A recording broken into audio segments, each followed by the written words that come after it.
Last video में discuss किया था कि हमारे पास एवरेज प्राइसिंग मेथड होता है फॉर प्राइसिंग ऑफ मटेरियल, और average pricing material method further दो मेथड्स में डिवाइडेड है। एक है आपका सिंपल एवरेज, जो हमने लास्ट वीडियो में डिटेल में कवर किया था। एक है आपका weighted average pricing method. So now I am going to solve the question on weighted average pricing method. Same question उठाया है सो दैट आपको डिफरेंस क्लियर हो सके कि दोनों मेथड्स में कैसे डिफरेंस आता है और उनको सॉल्व कैसे करना है। हमने प्रीवियस क्वेश्चन में क्या किया था, इलस्ट्रेशन 4 मार्च 2011 के लिए स्टोर्स लेजर अकाउंट बनाया था। I have prepared the format for the same, और मैंने फर्स्ट 2 ट्रांजेक्शन जो गुड्स रिसीव्ड की हैं उनकी एंट्री पोस्ट कर ली है।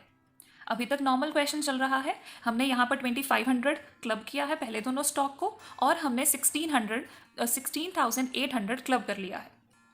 अब करते हैं नेक्स्ट ट्रांजेक्शन जो है इशू की एंट्री। 16 मार्च 2011 को एक इशू की ट्रांजैक्शन है।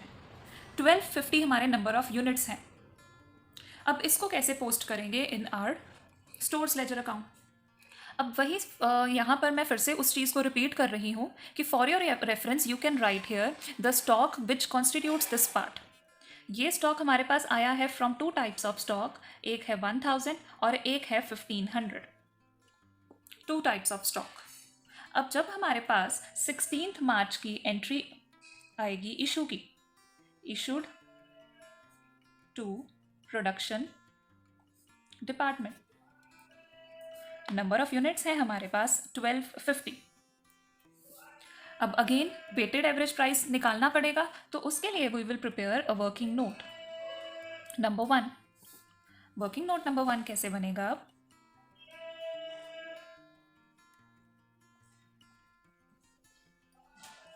आपको निकालना है वेटेड एवरेज प्राइस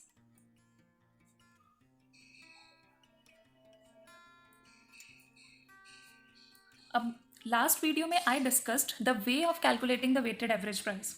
एक एग्जाम्पल ली गई थी, उसके थ्रू मैंने बताया था। I am again repeating that point.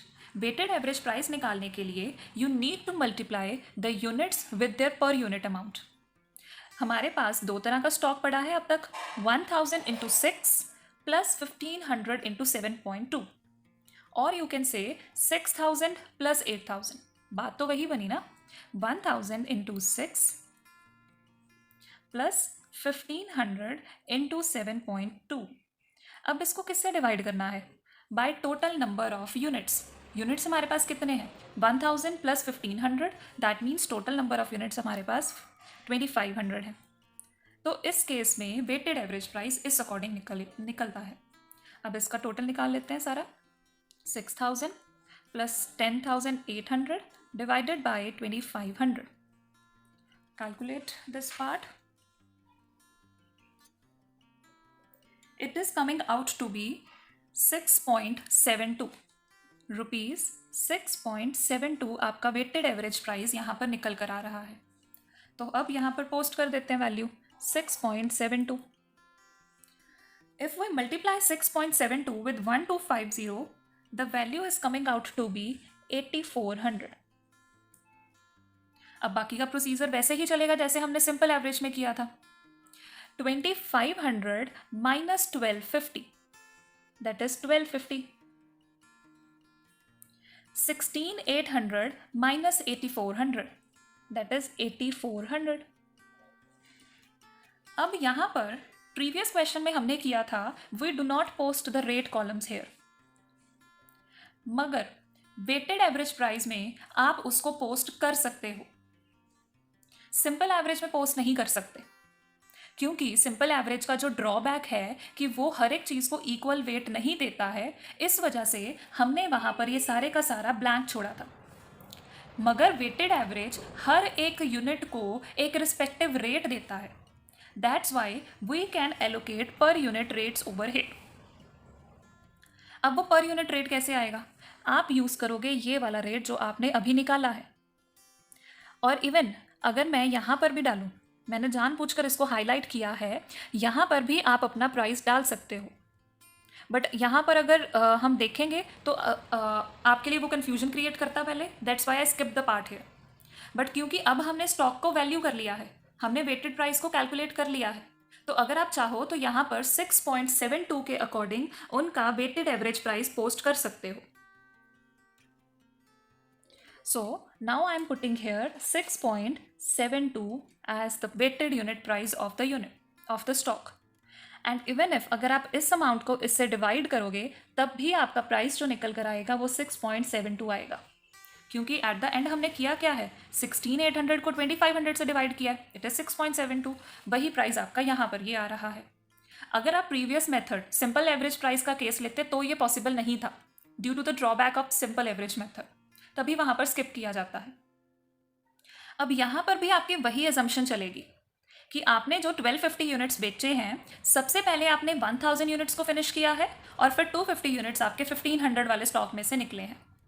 That means ये जो 1250 का स्टॉक है, इसमें आपने बैलेंस आपके पास कैसे आया, 1000 minus 1000 plus 1500 minus 250. This is the total stock detail which is available with you. Now move to the next transaction.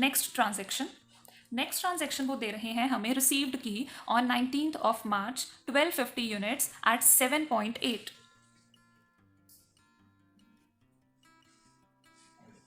So let's post this value.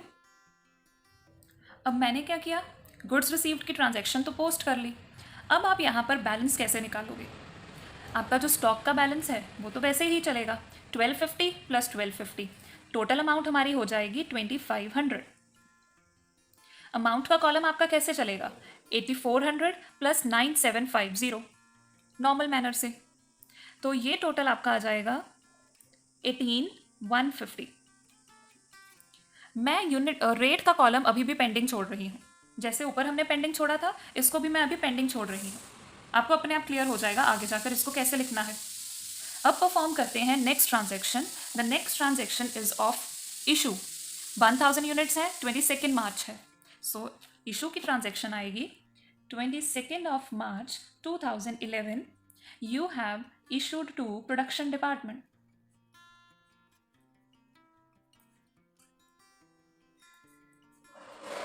$1,000 units.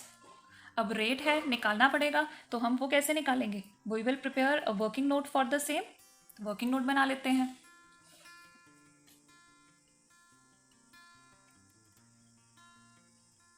Weighted average price